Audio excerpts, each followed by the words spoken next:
Un grand merci vraiment na ba fidèle na biso nyonso oyo bolingaka biso oyo vraiment bolandaka biso na lobaka na bino à chaque fois s'il y a des critiques toza wana pona bino na ndenge ya bien surtout avec moi ba respect parce que on est des humains.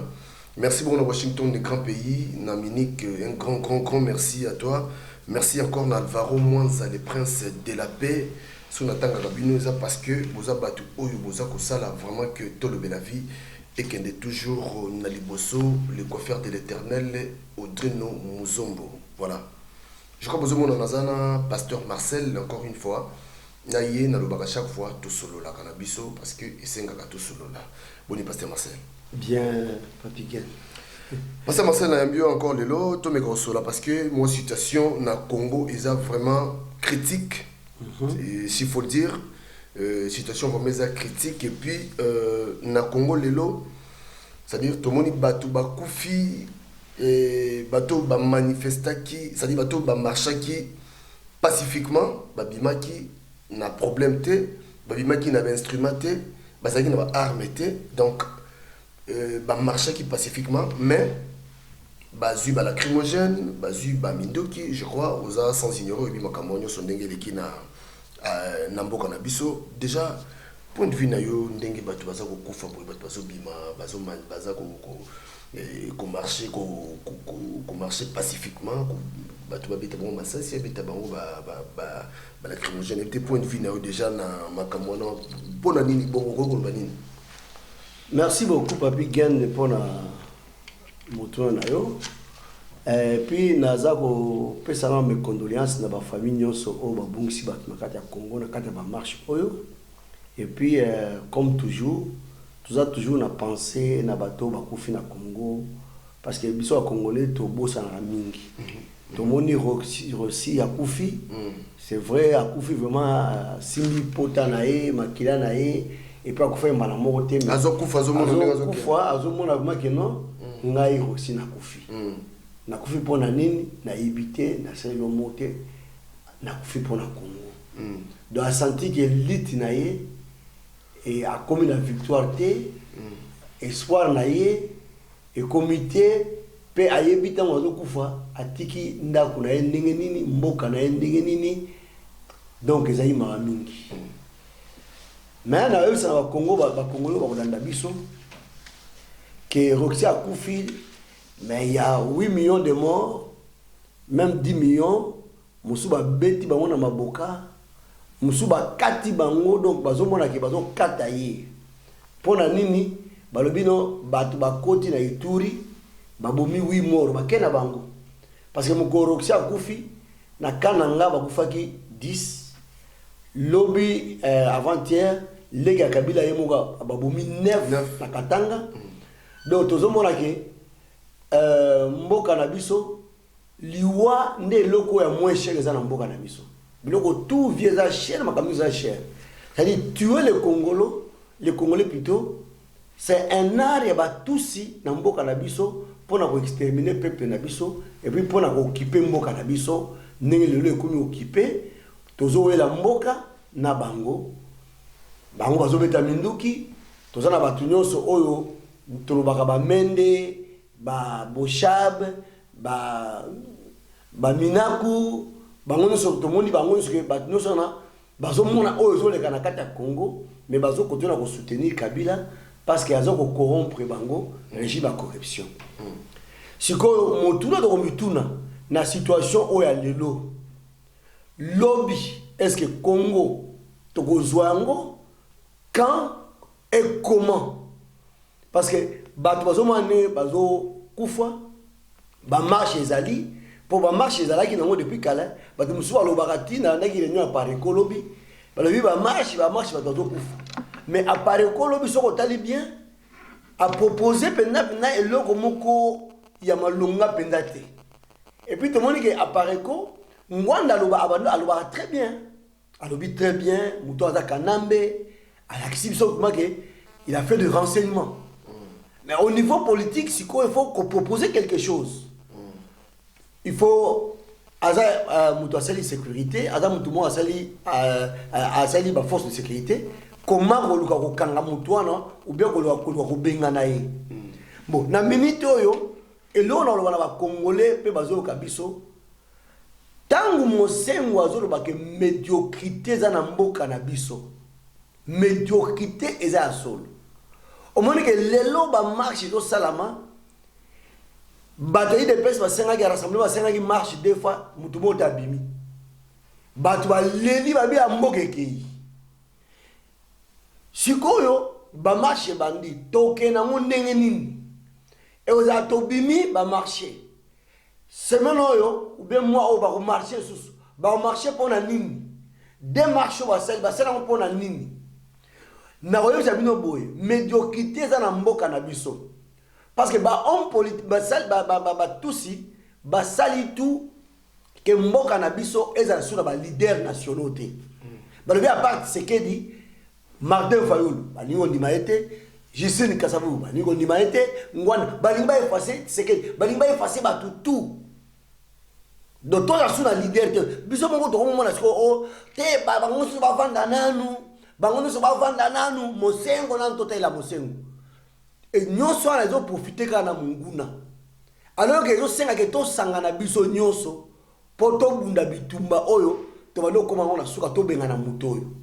Mais ba tumususo ko mona kaka ba zo ote il faut que tu aies ba leader ba to tia ngo pembeni yo tia ba leader nationaux na biso pembeni mboka lelo botia ngo pembeni mais katumbi kaka bomoni te yem to ba recevoir yem to ke na ba Rwanda na ba Camere ba lobela Congo ba paya mais ba kolombo ka bozo boya bango te Tshisekedi aza mabe Kasavubu aza mabe ba Martin Fayulu aza mabe ba Sesanga baza donc bolingi te leader national moko atelema bozo ba ke ba catholique ba telema nanu mais ba catholique ne ba temi boy abi mosengo boko épuisé et puis mosengo to risque to échouer na ba catholique na mosengo atelema parce que mosengo aza mutu amayele biso to bato médiocrité na bato parti politique na biso ba congolais biso moko po mboka na biso ekomi bopo nini parce que congolais musa na eko bina makobina komela masanga na kolanda basi andumba bayebi na bato zo anda biso so ba pisika congolais mwasi kaka na minute oyo esilia abosa na musala so ba pisika kaka mbongo abosa ni mbongo a corruption tala Katumbi akotaki na carte de bonheur bato na kibolo la biso Katumbi ye wana ke kutana na Davos azo makamba Congo Katumbi ye wana ke pa Kagame kende ke pa Kagame tout ça na renseignement kende pa Kagame babi ezala secret ba congolais ba yeba te poso ba yebika ke pa Kagame ba kuyina ye ayebi très bien ke ba congolais ba yeba te mais akei na secret ko kutana Kagame après ko kutana ye na Davos après ko kutana ye na Addis Abeba est-ce que bazaki est-ce que bakena na réunion la biso ya OIA auto na ke ko tala ye na Kigali abi ezala secret ba yeba te pe bazo sele campagne na batu nyonso même média ba lobela ngote ba photo na ye ba makamna ya kala o loba o ba kritika ye o ayiba na shaba na Google mo nyonso ba effacer yango heureusement que biso to na ba serveur na biso o to bombaka ba biloko nyonso o etali politique ya mboka na biso heureusement que to bombaka heureusement que to longola kango to tsango kote moko Pasteur Marcel to ke no mo malembe na biboy lelo yo je crois to yibi makambu oyo comité laïque o bazo sala to yibi biso nyonso to yibi makambu oyo basango c'est-à-dire bato ya catholique bambo basango sala to yibi biso nyonso mais ne makambu zo kende lobi be mama ko lemba na bango te po wer mo botam su bato musutan so comprendre na bango pété lobi mama ko lemba na bango pété merci pour la motuna na yo na kazo otuna motuna mususu zaka motuna moko na zo continuer nango parce que avant na pesa ba congolais faut ko expliquer bango ozomona tozo kende wapi tokosuka na eloko nini résultat ko za ndenge nini ba marche kende jusqu'à quand parce que bango bazo ba kona ba élection à côté ba marche d'aller au thé, il faut pas pratiquer, il faut pas pratiquer, nani accord ya 5 ans, nakat na mupimba na ngonyos. Mais ça total bien, accord en 5 ans, tibala azana déjà zaliwana, et ça accord à 5 côtés. Ça dit ba sango bazana mayele, ya kozongisa bat nanzela, mais bato bakopesa cap pour basango avancer et ça ba politicien donc la jeune on batika médiocrité na bango parce que il faut qu'on pesa au moins mosengo c'est intellectuel c'est comme aujourd'hui muto mayele o tena zo baba discuter na makambo etali mboka muto mayele ye azo discuter ndena mayele na ba loi azo discuter ndena ba code mais ce que so bo tsheli bo so muto ayebi loi te que balo bakaba constitution na muto ayebi makaba constitution te muto mayele pe ko muto zoba po ayebi ndena ko loba te donc mosengo médiocrité à classe politique na biso et ça discours que bazangi discours à koloba. Or médiocrité wana il faut balo on étape à médiocrité. Biso to social ba réunion a to yokani il faut qu'on pèse à mosengo cadre moko pour marcher continuer ba catholique cadre moko cap pour to continuer la bango. Et puis ne plus faire marche arrière et puis qu'on y va dire que l'élection et cause en angoté. Pour Kabila a vu que l'élection aux arrêtés. Bon, c'est tout, a vu que l'élection aux arrêtés. Alors il fallait cap moko clair pour le peuple que tout qu'il un soulèvement populaire. Et bon, déjà le peuple on a l'article 64 parce que déjà nous sali déjà tout comme dans le mois de mars. Un d'abord, l'élection est impossible. Serveur n'a pas besoin d'élection, c'est-à-dire tant que ça la compilation résultat nous serveur on a électronique. Donc ils allaient central à l'élection na biso et bongi ezana na serveur en ce qui bache ba logiciel la tricherie. Et en même temps tous la machine à voter au bazolo. Na machine à voter, il faut ba logiciel aux akuna ce qui ezali à frauduté. Et puis na machine à voter il faut ba bien machine à voter et fonctionner ndenge nini tant ezali koya ce que etoni ça mis déjà na ba kombote ba si ba programmer déjà et ça comment déjà na ba si ba voter déjà na kati ba même yango na kati ba bureau. Donc mutu moko ta ko assumer contrôle na zalité bazo ko sa siko ke balinga kutu bato yi de pesa bazate ke ba ko si bato yi de pesa bato yi de pesa ba ko tsa ngo lelo yo est-ce que ba machine bisika so machine ko sala électorale est-ce que bato ba ko sala wana po ba mona machine ndenge ezali koya ke ezali vide mémoire eza vide. Parce que ils allaient vote électronique. Ils allaient vote électronique. Parce que parti électronique, ils allaient pour enregistrer vote, enregistrer résultat. Et puis chaque machine est comme une quantité, il y a bateau va voter dans un nombre de voix na bango. Dans la machine électronique, tous ces calculs sont des calculs électroniques qui sont dans un logiciel. Le logiciel va trafiquer en gros. Et puis il faut avec tout ce qui est électronique. Bako trafiquer en gros. Oh, nous avons la mémoire électronique, nous avons le logiciel électronique. Bako pour trafiquer en gros. Le nom de la émission, il y a machine électronique, machine à voter. Nakoya a pour expliquer bino, bah foi c'est la machine à voter. Alors, il y a des personnes à côté de bango, après c'est bango 45 questions. 45 questions, il y a 45 failles. Mais biso tout ça, il y a 45, il y a 57 failles.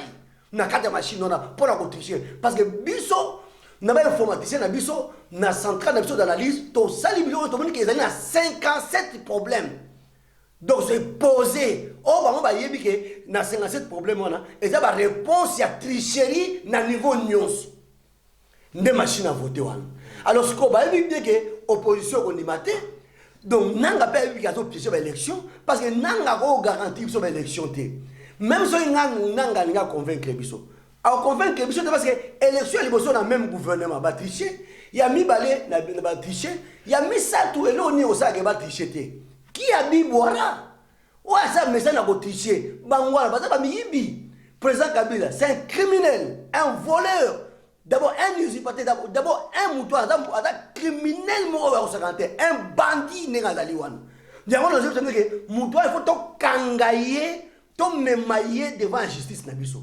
Donc neto kene boye il fallait que ba homme politicien ba tellement ba congolais ba tika makambo so que base à la tête il faut ba tellement ba s'associer ba pesa sko cap auto kende pour ba mobilisation est mat à niveau mobilisation est dimanche mobilisation est contre ce qu'on a 4 semaines parce qu'il y a tous les arguments possibles on va pesa pour soutenir la marche, pour soutenir la mobilisation de biso. Donc, on politique va télémiter, donc ça dit que la médiocrité. Parce que là, mon sengo a péci capacité, na Congolais, il y a zonga sur l'anzela, il y a bundela mboka na bango. Parce que mboka na biso, boze la tega ke armée moko yaka ba Congolais, oyo mukoni nezaki formé mukoni minduke sombamaki et quand tu as ici mboka mboka na biso quoi qu'il en soit il faut qu'on chasse le président par la révolution populaire.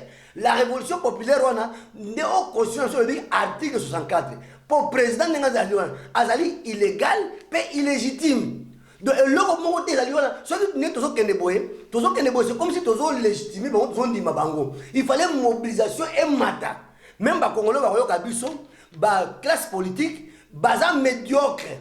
Un d'abord il faut voir que négociation yo to sala na Kabila ezali kaka unique ezali kaka moko. Parce que tant que tu as ce pour la négociation, ils pour te permettre de voir des sorties. Donc avec lui, on ne peut pas négocier. Négociation qu'on a soutenu, na illégal, imposteur, bandit et bandit de grand chemin, le Kabila. Donc c'est un bandit, c'est un voleur, c'est quelqu'un qu'il faut arrêter et de l'amener devant la justice. Et puis tout ça, la preuve, nous avons toutes les preuves, parce que nous avons tous un serveur mobimba où les documents sont koya babilo ko za koya o nyonso Kabila c'est na Congo o moni ke ba congolais o bazo bimisa o moni ka ba ngombe to lobaki awa to kondanaki ba minako batindi batukuna o ki ba ngonzo balobi c'est Kabila qui est à la base à Makambwana.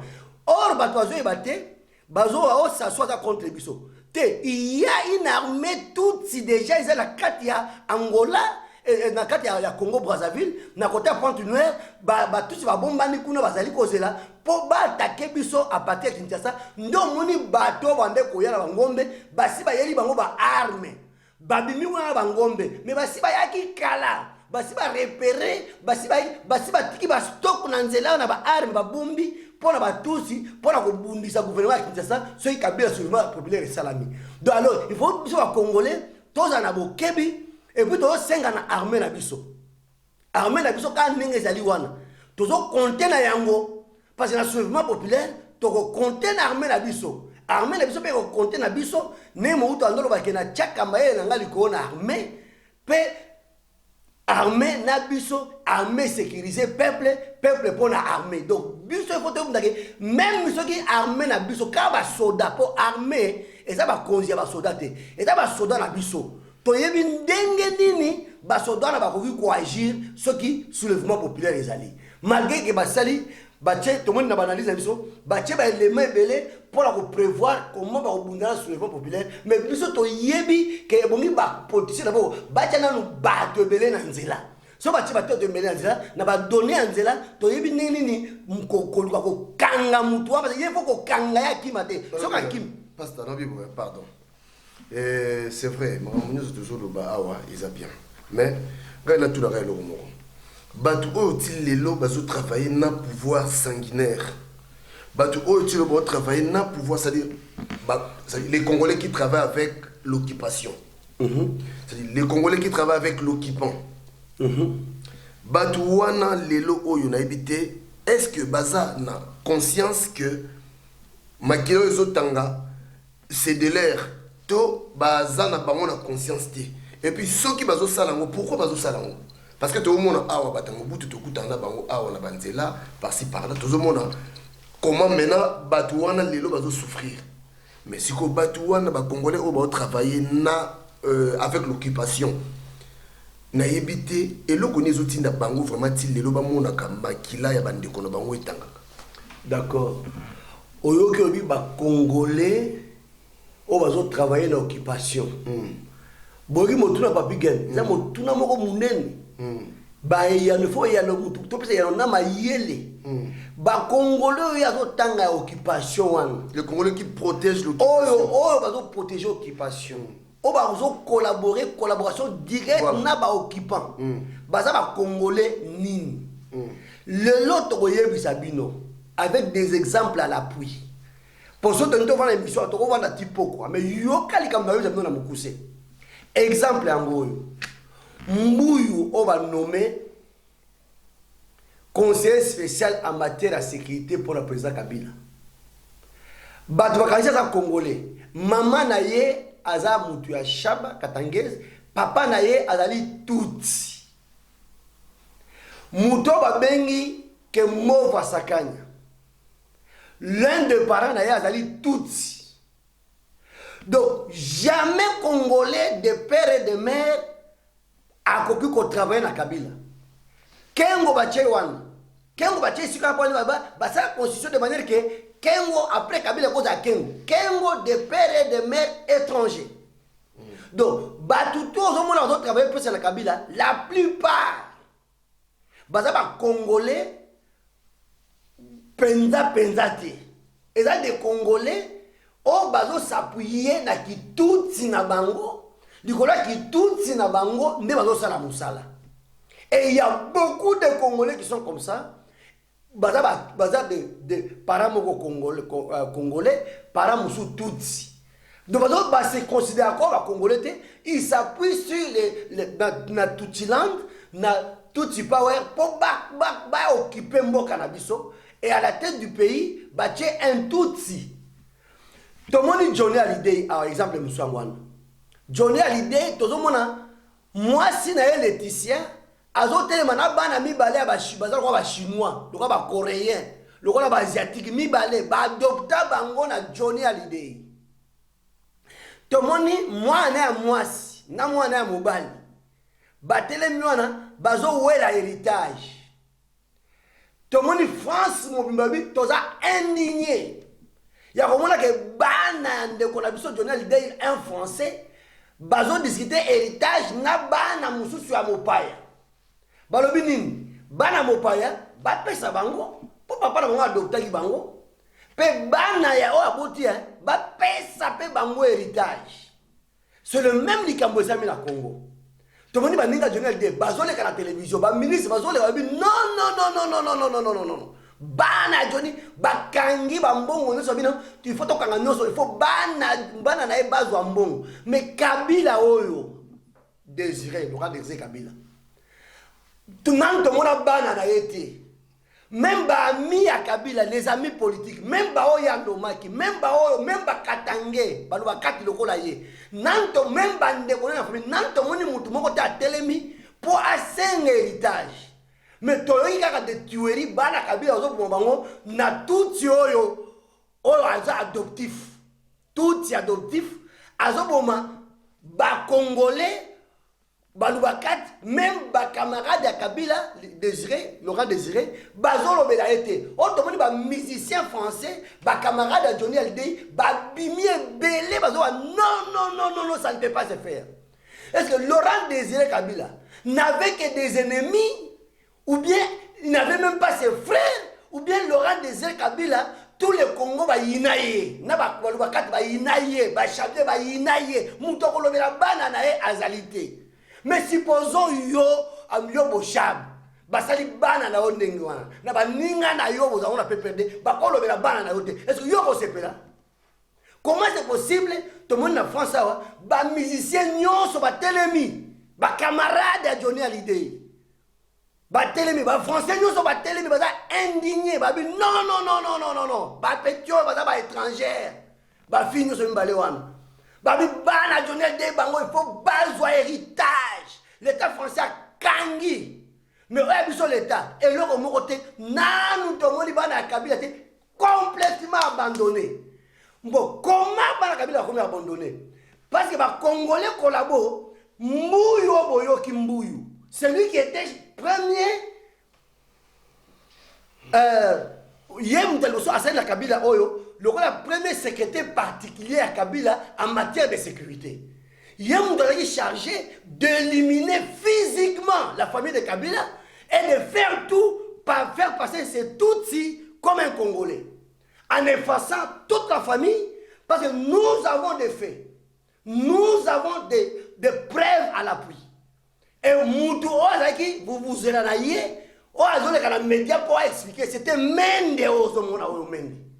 Mende, qui est aussi congolais, mais qui a aussi des femmes ou tout type Alinga Mbongo. Voilà les Congolais collabos. Alinga d'abord Mbongo, musique, bassi, donc classe, bien à côté. Pour la Mbongo, pour la bassi, pour la Kobina, à Congo c'est n'importe quoi. Nde ba congolais ozomona ke ba minaku lelo ba tinoso ba se retrouver la catégorie ba congolais oyo ba bololé a biso ba congolais lelo mboka ekei kaka musique bino bomoni te bangombe ntango bakoti na Mbujimayi bozoyeba te bayaka na bangombe te bayaka lokola bacommerçant na bamafuta na babido ntango bazookipe Mbujimayi tolobaki na bino parce que bolandaka bemission te so bolandi bemission epai ya lima tolobela bino bakambo nalobela bino botango bayaki ezali période monaki jibe akiti na Mbujimayi avaka mwana sabu akebeta misiki mpona kodistraire bato nembo moni wera kiti akako beta misiki na bandundu mpona distraire bato wera bato akende ko beta misiki mpona ko distraire en même temps tango bazo distraire bato ndenge wana bangombe na se bazokota akende mpona ko distraire bato nembo moni ke lelo ba théâtre ekei mbangu na Lubumbashi bakarini mokozi bakei mbangu déjà baza na Lubumbashi mais tango leka Kabila abeti masasi pona ko distraire bazo créer événement mosusu na kati ya événement oyo po bato balanda pona média lelo zaka Karine na za na Lubumbashi mais non na Lubumbashi il y a 9 Congolais bakufi. Comment yo Karine au Kenya on utilise artistes, on utilise tout à leur service. Même Bakari, on t'a dit bazali utiliser, wawera bazali utiliser, jibe bazali utiliser. Donc les tous utilisent tout pour posséder le pays, occuper le pays. Alors tu comprends ce que la plupart des occupants autotanga, bazaba congolais ce sont des Congolais qui ont du sang tutsi, bazo kende par rapport à qui tutsi na bango. Nous moni ba rubewa ba toso baza ba tous bon moni te réunion na bango mo ba tutsi na au Congo il n'existe pas de tutsi congolais ba ça la raté mais on ba nda occupation wana occupation ba congolais qui ne se considère pas comme des congolais ya moni Mova Mova qui est ministre ya intérieur vice-ministre du gouvernement oyo bato ya kende ko former bambore wawana kati Burundi, ce sont des gens qui ont eu la formation militaire et paramilitaire nous sommes là bonza balata bere rouge pona ko bomo batu na ko pona ko kota na kati ya ko infiltrer tout parce que bana nyoso bomo na munere ayati nani lokola shege baza ba infiltrer ba service ce que non pasteur, il y a beaucoup d'infiltrés dans le Congo, dans le Kinshasa. Ils ont infiltré le mouvement ils Congolais. Mais ils ont infiltré, préparé pour l'infiltration, pour faire remonter l'information à Calais. Donc, les Congolais, tous sont très prudents, parce que les autres, ceux qui ont infiltré, ils disent, pour Bolonga Bango, et Bongi Binobozala, soit 1 million, ou bien Bozala 1000 ou 10 000. Parce que infiltrer sur Bazali, c'est qui compte dans le rapport de force. Ceux qui sont occupés le terrain, infiltrer à Kimaka ou bien se déguiser pour mon ante parce que devant ces rapports de force à Kimaka. C'est pourquoi nous avons battu le terrain parce que nous faisons des études. Et donc, c'est que ceux qui ont infiltré, côté ils ont infiltré. Vous avez infiltré même 2. Ceux qui ont 5 000, vous comprenez Bango, vous longa Bango, vous yeba Bango. Donc, peut bazali comme ça parce que ceux qui tombo qui infiltré à changer. Bien au monde a des soldats. Ceux qui va parmi que moyen té, allons la tenir à se fondre dans la civile. Vous voyez, attaque mon ennemi à Kotaki, mais tout si et le gars yo bomba te o longoli yango tena poche suffisé to yeba yo. Donc, likambo do tout na ba collabo, ya bato bato ko accompagner occupation. Et ça dit d'abord, première catégorie, il y a bateau bazali toujours avec du sang Tutsi et qui se considère comme Tutsi. Basé bien dans le Congo. Malgré que l'un des parents est congolais, wana bazo kota la kutute, bakei à cause du pouvoir, bakei côté pouvoir ezali, côté mbongo ezali parce que ça ba Tutsi, talaka pillage n'est organisé. Tant que ça va Kabila za criminel. C'est un criminel. Tu sais c'est nous n'engeni. T'as ba crime économique. Un quart ya minerai na biso et dans la poche naï. Un quart ya minerai. Ba puignoso ya cuivre. Ba puignoso ya diamant ya cobalt. Nyonso o et travaillaka et ça non déclaré, c'est Kabila qui travaille sur botal bien banani banamura bazako kengela ba trafic nyonso na un quart de richesse na poche naï. Ya yemoko. Wana na au noir mais siko oyo pe tikali ya mboka na so 3 quarts yeli susu na batu nyonso baza ko yiba est-ce que mutu wana c'est un criminel et puis au monde asekletaka parce que au monde que congolais aza zoba bololé azangi mayeli mais muto yo kabila yo kabila toko tia yo liboso ya justice oko échapper te même africain musu bazo kamwa biso ba congolais comment tozo se conduire ba telemi po ba aider biso bomo la ka Zimbabwe te parce que toi ba délégation ezo kende déjà bomo la ka Zimbabwe te bomo la ka mboka oyo Botswana te pastor on a tout na mutuna mususu tamsusu avant na tout na mutuna ngasuka na tout na biboy démarche boko saka nango awa ezalaka ya kusangisa je crois ba politiciens congolais tout c'est-à-dire parce que apparemment bitumba na biso oyo soko tali bozo bunda munguna za moko atelemi bozo bunda que non to bunda pona c'est-à-dire to kende boy to bunda kuna mais lelo oyo soko tali bien on dit autrement bunda na biso na biso to bosani na biso cible que non tozo kende pona c'est-à-dire tozo kende babi courant vers le but parce que biso tozo kende nanu to komi kutu na but na biso na destination na biso te mais entre biso tozo wela nini biso na biso to wela nini. Merci au moins na télémarqué na kokutana Félix na yebise que na rassemblement to sala oyo na makambo to saki aya Jevan j'ai insisté que Ngwanda zala na kendaki ko yebisa Félix a dit d'accord j'ai fait tout na lekina ba média na expliquer tout Ngwanda yo ki message j'ai cherché ba to Ngwanda parce que na zana bango na yebisi ba congolais que inutile to boya Ngwanda un congolais Kasavubu Azamabe Fayulu yete Félix yebutute mais tokende ko embrasser Katumbi mabe ba congolais muyibinde Ngwanda ta salaki mabe na jimne no likola Ngwanda sai musa malamu na minute zo tonto juger ye tozo perdre cible to tika baba no se kabiso na minute on va Félix do conseiller makam modèle na modèle non ça pas bali bino bozo sa be bozo effacer ba leader congolais guerre zali biso na biso nan tutu yokana no papi gen bino bozo ba ke papi gen ata mutu amayele ozi mutu na yete mais bino ba congolais bolanda biso na yebo comment vous réfléchissez même vous les politiques vous réfléchissez comment est-ce que nous pouvons laisser la cible et commencer à se battre entre nous et quand est-ce que nous allons nous mettre debout pour comme un seul homme pour récupérer notre pays. C'est pourquoi nous avons dit que bateau bazo punisa Ngwanda batika makambwano et j'ai même dit à Ngwanda Ngwanda non tu es un technicien mais sur le plan politique laisse makambo critiquer IDPS. Voilà. Laisse au Kabola. Au moins, Ngwanda comprendre à zone. Maintenant, le problème, c'est quoi? C'est la médiocrité. Vos bisous classe politique Toboya. C'est comme Mosengo. Mosengo, c'est un intellectuel. Vous les privez des moyens de parler. Parce que vous ne lui donnez pas un cadre intellectuel, un cadre de loi, un code de loi. Pour un code à Kuna, pour un Lora. D'ici là, Mosengo va s'essouffler. Bah, comme tel, il va s'essouffler. Des politiques doivent se lever. Bah, vendez trop. Il faut qu'ils se lèvent, qu'ils fassent des réunions, parce que nous avons déjà préparé des choses au politique. Il faut pas ça là. Poto kende muto. C'est un combat. Mais dans le division, il y a comment ils allons pénaliser. Nos divisions, le problème c'est quoi? Ce sont les ambitions personnelles des Congolais. Congolais, nature naïe, ce n'est pas toi. Au moins, on a même comme ça. Ce qu'il y a, à la chef, pour écouter le Congolais chef. Mais soit écouter Mundibo da chef, jamais avoir la poste à Mundibo. Nakosi? Voilà. Congolais soit écouter Mundinga na chef, à Bundana Mutuana. Mais bien bozo bossa na yoka na Sabino. Biso ba Congolais tuzaki ndengwate. Motema il faut to longolango. Tangu bande ko kata ba Belge bayaki, babandai bakendai na mbandaka bakata batu maboko.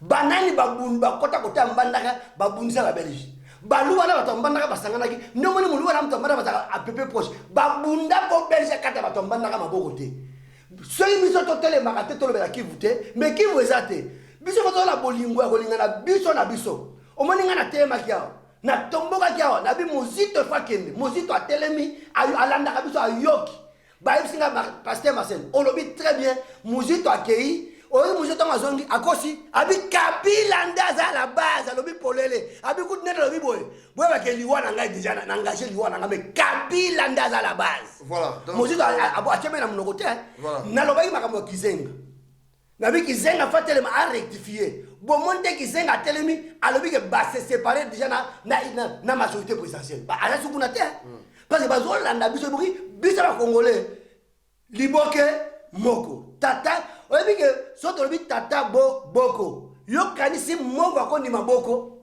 parce que biso tata boko ezali papa moko maman moko biso moko liboke ba congolais mais ba movwa sakani akoboya parce qu'il se considère comme la tutsi. So tolobi tata boko mbuyo ba tient la sécurité. Ce sont des faucons, des criminels au Kabila tient parce qu'il y a moni que moyen té ba carte ne asuka zo bimisa mais yo Kabila to tika yote. Toko Zouayo, nous sommes un état, l'état congolais.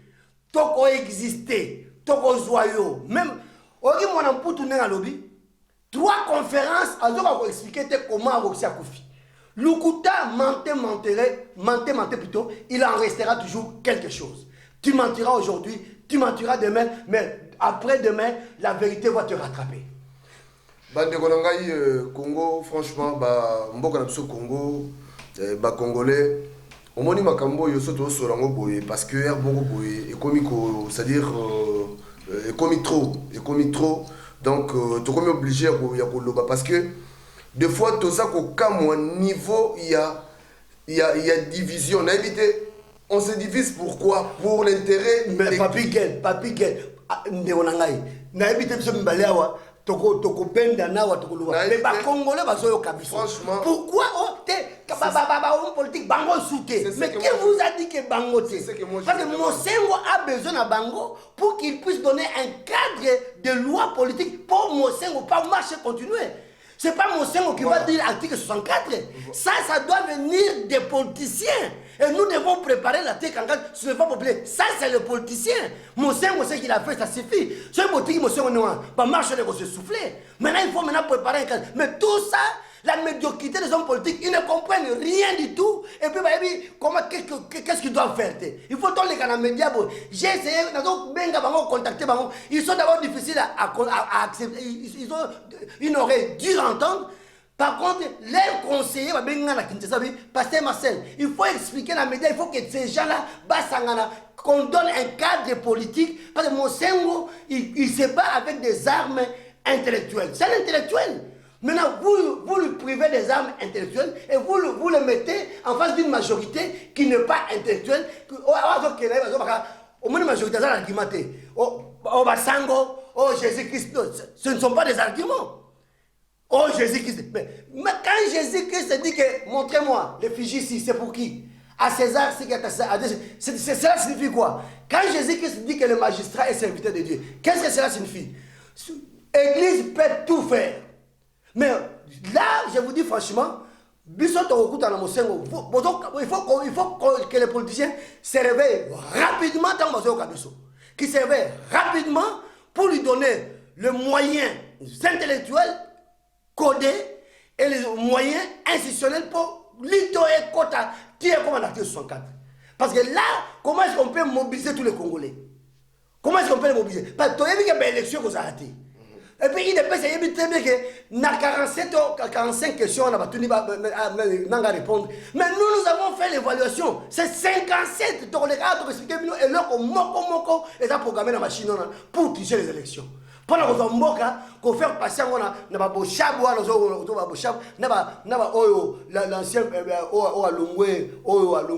ministre de l'Intérieur. Donc,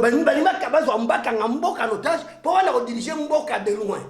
Or, déjà, Mosengo a se soufflé. Et bon, il y a la collectivité pour batailler un peu, battre dans le village, va bengana bango. Nous allons informer jusqu'au dernier des Congolais où à voter pour qu'ils ne votent pas ces gens-là. Donc nous devons mobiliser davantage. Ah, parce que cette mobilisation, nous parlons de collabos et des occupants et tous les Congolais commencent à avoir les mêmes discours. C'est pourquoi je vous dis que Ngwanda fait un bon travail. Non, bien aimé, il ne faut pas faire ça, il ne faut pas diviser. Et vous allez encore plus loin, dire que nous ne voulons pas de politiciens. Vous êtes malades. Quel est le pays qui peut être dirigé sans des politiciens? Vous voulez que la classe politique, les leaders nationaux, basent à la tête. Maintenant, vous embrassez des Katumbi, des Kamere. Aujourd'hui, ce sont eux qui parlent pour le Congo. Des étrangers qui sont au service des Monguna, étrangers. Tous les étrangers sont contre nous. Parce que tout ça organisé, on vient piller, on vient voler. Mais les vautours, Ils mangent là où la situation est pourrie. Mais vous ne savez pas que dans le monde, c'est plein de vautours. Bah, vautours, parce que la situation est au là. Alors, la pourrité profite à qui? Ça profite aux vautours. Et nous, maintenant, nous n'avons plus rien. Nous allons nous retrouver avec des cadavres pourris. C'est ça que nous faisons dans notre pays. Donc, les Congolais, au Kabiso, et tous les intellectuels qui vont nous suivre aujourd'hui dans cette émission, de garder cette émission et de faire tout en sorte que cette émission parvienne à tous les hommes politiques, à toute la classe intellectuelle et à tous les mass médias populaires. Nous devons nous unir vers l'article 64, ce qu'on appelle le soulèvement populaire, pour chasser cet homme. Et puis, quoi que le nombre de morts, on ne regarde pas ça. Moi, je suis ici dans la famille. Nakita lelo, dans la Congo, Dikambote, Babomingaï. Mais dans tout ça, vous ne comprenez rien. Ni pour la Koufa, ni pour la Tikala. Vous ne comprenez rien. Vous êtes Torokoufati division. Nous allons mourir jusqu'où? Aujourd'hui, il y a 12 millions. Vous ne savez pas que dans les 12 millions, Gamon a sapé Kuna, Yomo Posa Kuna. Maintenant, qu'est-ce que vous voulez? Nous voulons maintenant que attention avec les Kagame, ce sont des gens intelligents. Parce que nous ne voulons pas utiliser notre intelligence. Nous privilégions la haine, la séparation et la division. Comment est-ce que nous pouvons décider un pays comme le Congo? Bien aimé, il faut faire attention. C'est pourquoi même quand vous allez voter, ne votez pas un type parce que c'est votre frère, il vient de votre coin. Mais il faut le voter par rapport à sa capacité, ses potentialités, ses aptitudes à diriger le pays et à élever la nation. Parce que la science élève la nation. Tout ça a besoin de vrais hommes politiques, de vraies élites qui savent garder le pays et lui donner une cape pour que le pays avance. Tout sur la ça va monter. Regarde comment ils sont nets à la potoire. Posez-moi encore la question. Tant que nous avons une armée qui n'est pas à Yakutumbu, voilà ce qu'ils ont fait. Ils ont battu, infiltré, il y a trop d'infiltrés, même à Napoto, de Congolais au service de Tutsi. Mais si nous n'arrêtons pas ces habitudes, si nous n'arrêtons pas ces choses, ça fragilise le combat. Ça détruit la nation, ça détruit la patrie. Où est le nationalisme? Où est la patrie? Où est la nation? Donc, Batoiseau comprend l'été. Ok. Voilà, donc je crois, message les a passé. Au moins, tout ça m'a camboyé, tout ça n'a pas battu parce qu'il faut tous avoir conscience. Parce que nous avons à chaque fois, tout ça n'a pas moko. Oyo ezali oyo tozobenga Congo eza mboka na biso soki tozotika mboka oyo boye parce que division oyo nyonso oyo soki otali bien, c'est-à-dire tozobundela mutu moko après biso mbale tokaboni na biso, donc c'est que c'est lui qui va en profiter. C'est-à-dire il y a division na biso mutu wana kuna monguna yende mutu ce va profiter.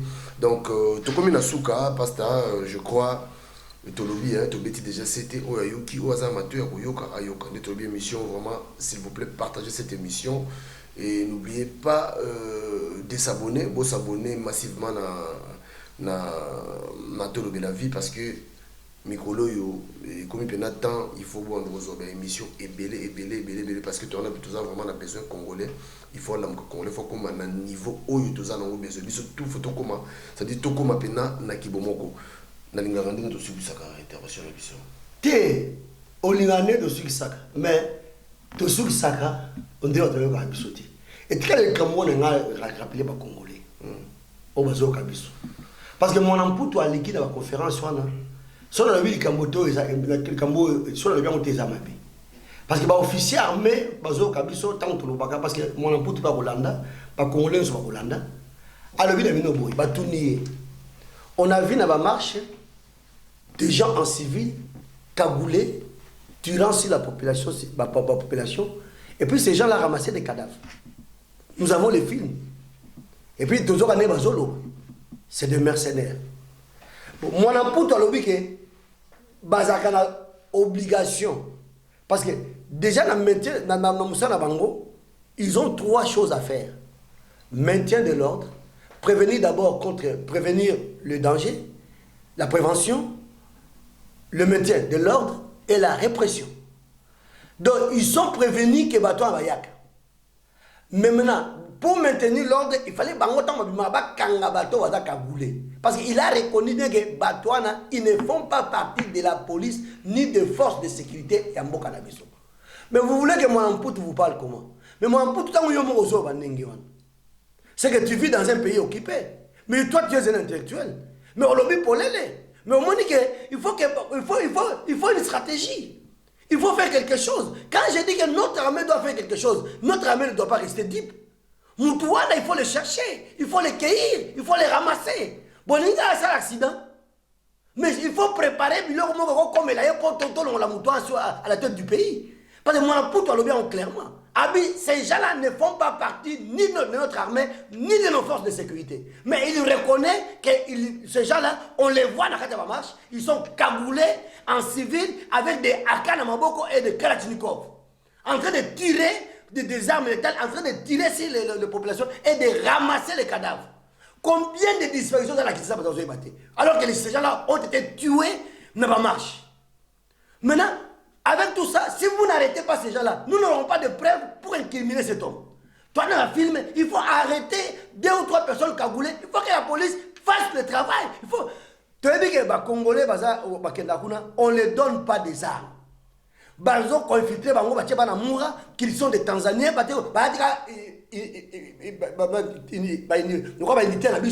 Il y a des militaires, alors que ce ne sont pas des militaires congolais, ce sont des infiltrés, ce sont des basés en embuscade, avec bateau, ils sont dans le peloton de devant pour ramener l'information si le danger est. On dit que le problème est échappé bango. En attente, les faux mercenaires pour taper, pour protéger le pouvoir obsolète, pouvoir illégal. Alors nous demandons toujours à nos officiers d'être intelligents et de chercher l'intelligence de militaires, de chercher aussi même des bravoures pour que le pays soit libéré. Nous attendons de vous ça, et non seulement des déclarations. Mon ampoule, tu as dit que ces gens-là ne sont pas des militaires congolais, ils ne font pas partie des forces de sécurité. Mais qui sont les commanditaires? Avec tous les criminels sont dehors. Les traîtres, les commanditaires, ceux qui ont exécuté les autres sont dehors. Mais moi j'ai dit à Kapen, mais là Kapen a dit la vérité. Alors il dit que ils sont là dehors. Parce que ils ont cherché à mettre les plus Kobomaye pour ne pas cacher la vérité. Mais aujourd'hui, quand Kapen est en train de parler, Tozo Kende na Rokanga Mutoyo, Yo Kabila Yo, Oyebi sort na yo. Tu ne vas pas t'en sortir. Chaque chose a un début et une fin. Soyez car Jésus-Christ dans Zambete, yo tokosuki sayo. Tokosuki sayo yo. Tokosuki sayo. Toko kanga yo kabila yo toko temso lusa justice na biso. Toko luka yo. Na mai toko luka yo. Nebale toko luka yo. Na pepo yo ça accidenté biso to luka yo tozo luka yo oye bien to luka yo ti to zwa yo o ka ko fona lo baité même pas un centimètre pour to luka par tous les moyens nous les Congolais toza na batu baza bakitana biso bazali pour continuer à faire ce travail. Et puis Karamingité, nous allons vous donner stratégie à souka pour la bateau. Qu'est-ce qu'il faut faire pour Congo et les maïtiques à la debout. Parce que ceux qui nous risquons de ne pas rester debout. Stratégiquement, vous allez dans nos bureaux d'analyse, nous allons vous donner cette stratégie pour que le pays, le Congo se tienne debout après avoir bouté ces individus dehors ou les arrêter, les présenter devant la justice. Donc, yo Kabila yo. Yo Kabila yo. Yo mutozo na émission ba demsanga na présidence na bi bozo landa kango na sécurité na bino vous vous demandez qui je suis. Yo tango yaki yo Kabila.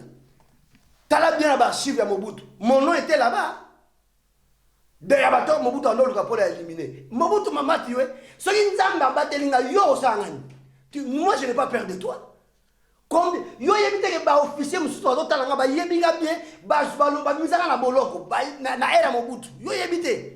Tu crois que tu es devant seulement un pasteur dans la Bible. Ne te trompe pas. Yo Kabila, yo tozo. Tu es où? Au monde na yo moko. Biso to benga na yo. Pourquoi? C'est notre pays. Et en mboka na biso to benga na yo, to kanga yo. Tu n'as jamais été au Congo yo. On peut te okimi na Congo te mais okomona que tu seras en dehors du Congo ou bien en prison. Soit okimi, soit okangi yo. Mais tokokanga yo. Ok, voilà. Je crois que le message est passé pour comprendre. Et ça, bah, méchant parce que Mboka, ceux qui vraiment ont vraiment la Mboka, Makambo, l'extrême beauté, ce moment la tonalité, vous comprendre que franchement, on en a marre. Oh, il y a des pasteurs nous sont télémis. Tous les pasteurs sont debout, hein. Nous les avons contactés. Bangotou. Nous avons Congolais, ceux pasteurs, le bibo Kendete, Boyo Kaete. Oh, il y a des pasteurs, nous va changer quand Congolais, nous. Baninga, tangue coquier. Papi, viens te lever la vie. Mon côté, coinci coin, oh, te lever la vie. Moi, balobi nini. Papi, viens te lever la vie. Veut dire, te lever la vie. Te lever la vie.